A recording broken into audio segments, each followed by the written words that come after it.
Dick Cheney, who was named Darth Cheney after Darth Vader by Democrats for 20 years. He was to them the evil personification, the villain figure of all conservative ills in America. The guy who took America into the illegal war in Iraq, who trampled over human rights left, right and centre. And yet suddenly he pops up because he doesn't like Donald Trump and says, I'm going to vote for Kamala Harris. And rather than renounce that endorsement with great speed, which is what she should have done if she had any principles, she issued a statement saying, I'm proud to receive Dick Cheney's endorsement. What's up, everyone? This clip is a wild ride. We've got Piers Morgan taking Destiny to task over the most bizarre debate about endorsements. Dick Cheney, the left's favorite villain for decades, is now their new best friend because he doesn't like Trump. And Destiny, well, he's basically saying you should take endorsements from anyone, even genocidal maniacs. Seriously, the mental gymnastics here deserves a gold medal. But as always, let's get into this clip, break it down piece by piece, and give you guys our opinion as we go through it. Let's get into it. What happened to the 24 years of Dick Cheney's the most, according to Joe Biden in 2008, the most dangerous vice president in the history of the United States, is what he said about Dick Cheney. And here's his own vice president saying how proud she is to get that endorsement. Do you feel a sense of pride? Endorsements are one way. He endorsed her. I mean, it represents some segment of the Republican Party that's obviously dissatisfied with trying to re-elect a traitor, an insurrectionist. Would you be proud if Dick Cheney endorsed you?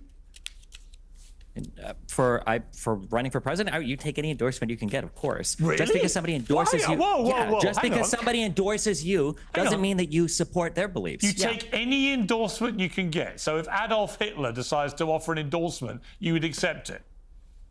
A vote is a vote. Just because somebody endorses you doesn't mean that you have to.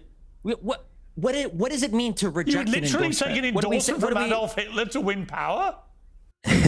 The Hitler card, we constantly talk about this on our channel, and usually in any debate, bringing the Hitler card means you've lost the plot. But in this case, it's actually a fair point. If you are saying, I'll take any endorsement I can get, even one as far as Adolf Hitler, where does the line get drawn? Destiny's argument here is saying a vote's a vote. Who cares where it comes from? Really? So if Stalin rises from the grave and throws his support behind you, you just roll with it? At some point, principles have to matter more than power. Otherwise, what is the point of winning? I thought that should be pretty obvious, but I guess Destiny's woke little mind can't understand that. Let me know what you guys think down in the comments.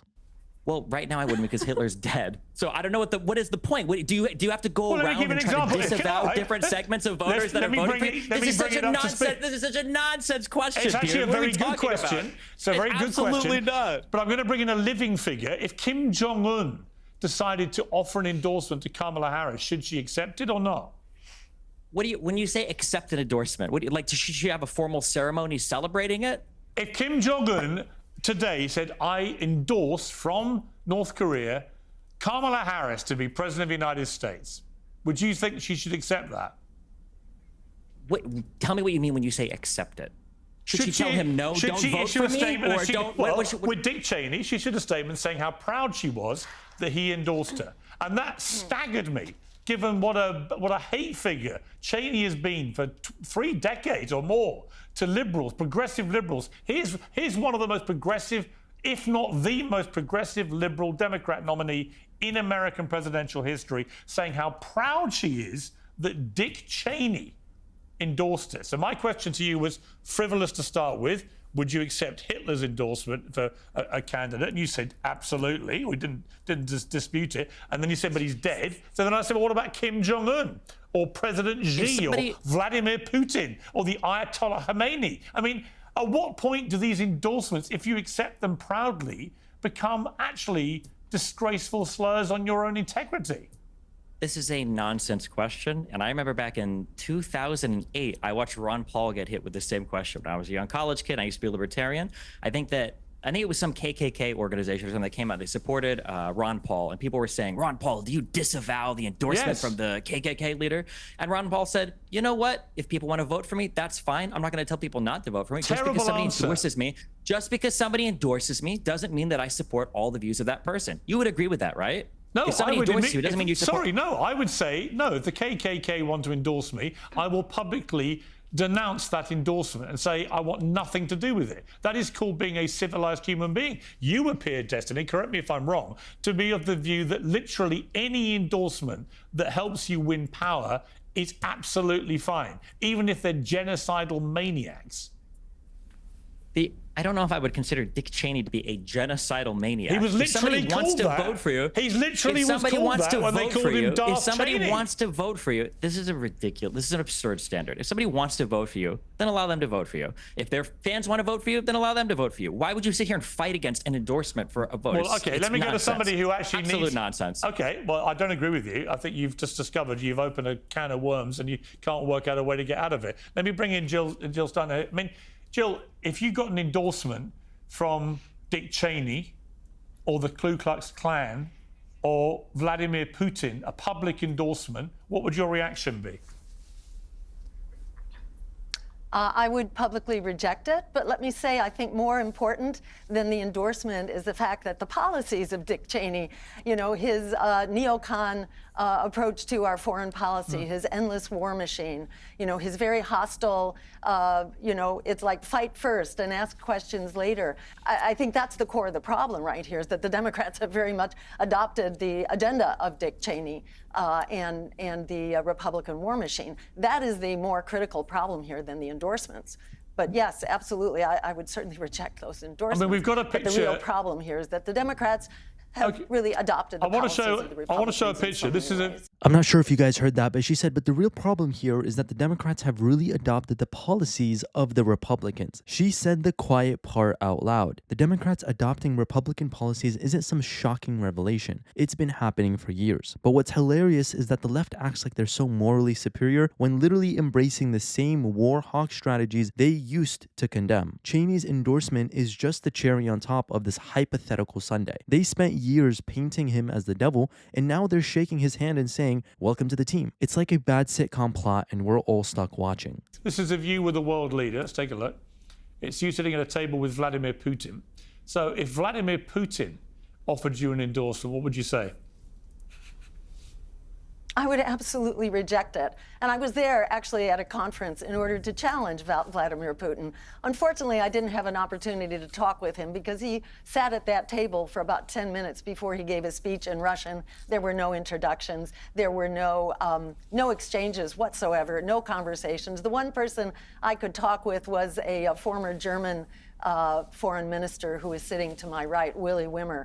But otherwise, I was not able to talk to any of the dignitaries. The guy on my left, I thought was just Putin's bodyguard. It turned out he was like his press, his chief of press or something on that. But there were absolutely no introductions. And by the way, the Senate Intelligence Committee investigated in detail whether there were any connections between myself, my campaign, and the Russian government, et cetera, and gave me a full exoneration and thanked me for my full cooperation. Okay. So unfortunately, that photo is used as part of the Democrats' arsenal of trying to silence their competitors. Okay, well, you've given a response to that, but let me put a quote back to you, which you said in February 2024. Russia's invasion of Ukraine was a provoked response to the bigger, more murderous and illegal game plan of US empire. In 2014, the US backed a coup in Ukraine led by far-right insurrectionists. It was a giant step towards the goal of adding Ukraine to NATO and putting hostile bases and nuclear-capable missiles right on Russia's border. That sounds like a fairly ringing endorsement of Putin's invasion. Well, what you didn't include was the first part of that quote, which was actually a condemnation of Putin's invasion as likewise being murderous and illegal, which it was. But the point is that it was totally avoidable, and once it occurred, it was actually quite fixable, and unfortunately, the US and the UK disrupted the peace accord, which was well underway, a peace treaty between Ukraine and Russia, okay, and the U.S. came in, and the UK came in and said, no way. So that is the problem. This has been ginned up for a long time. But just to it's a very unfortunate circumstance that puts us all at risk. This is like, think of this Jill, like the Cuban Missile Crisis in reverse. Just to clarify, though, when you say that the invasion was a provoked response to the bigger, more murderous game of the U.S. empire, do you stand by that statement? So it's important. Let's put the Ukraine war in context of Well, do you stand by that 75 statement? regime change operations of the U.S. Absolutely. I would like to be able to explain that statement so it doesn't have to stand as a soundbite. But absolutely. I mean, the U.S. spends more on our military than the next 10 countries combined. We spend half of our congressional budget on these endless wars. And what's going on in Ukraine basically was just the latest in a whole series of absolutely catastrophic wars that are robbing the American people blind. We're spending half of our congressional budget. The average household, according to Jeffrey Sachs, who I know is a friend of yours as well, at the University of Columbia, it's $12,000 is the cost of the endless war machine to the average American household.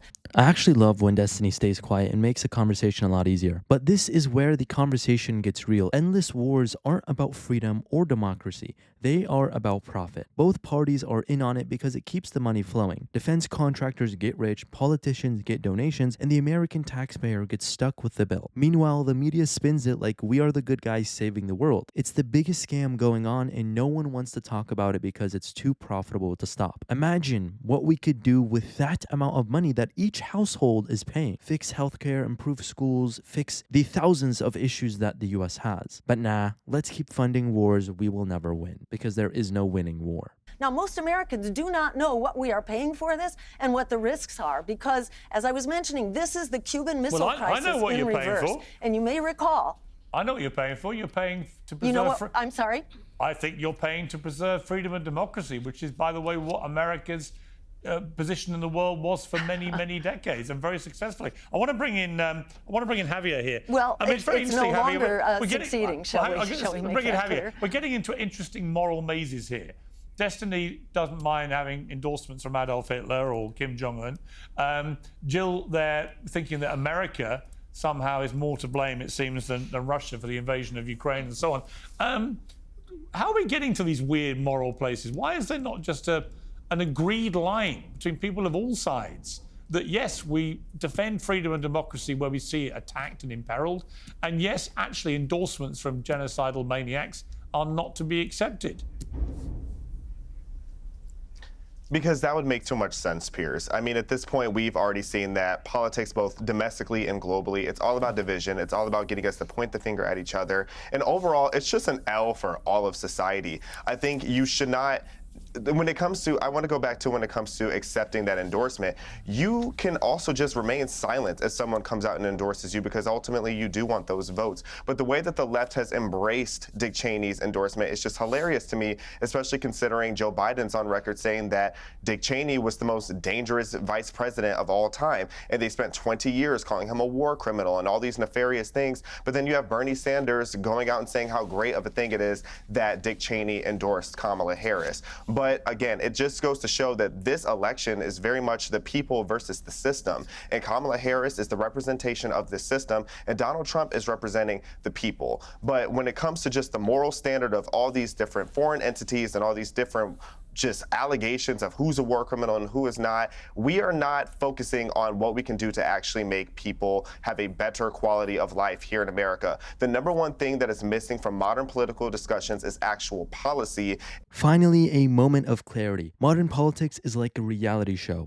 Loud, dramatic, and completely devoid of substance. If these leaders spent half as much time on solutions as they do on sound bites, we would literally live in an entirely different world. One that I would be proud of. But sadly, that is not the case. And that is due to the fact that most modern political discussions lack actual policy. And actual policy would be relatively easy to compromise if we got rid of all the antics, but that wouldn't get ratings and that wouldn't get the attention that people want onto other things so that they can distract us, so that they don't have to do the actual work that it would take to solve our country and turn things around. Okay, let me bring in Emily. I mean, Emily, do you think, political endorsements, they, that right now, they can be very valuable or not, as the case may be. I'm really not convinced that Dick Cheney's endorsement of Kamala Harris will be anything but, in the slightly longer term, bad for her. This debate was like a buffet of bad takes served hot with a side of hypocrisy. While Destiny and Jill dance around with mental gymnastics was pure entertainment. But what do you guys think? Are these endorsements and policies just more political theater? Let's hear your take in the comments below. Be sure to give us a like and subscribe, and we'll see you guys in the next one.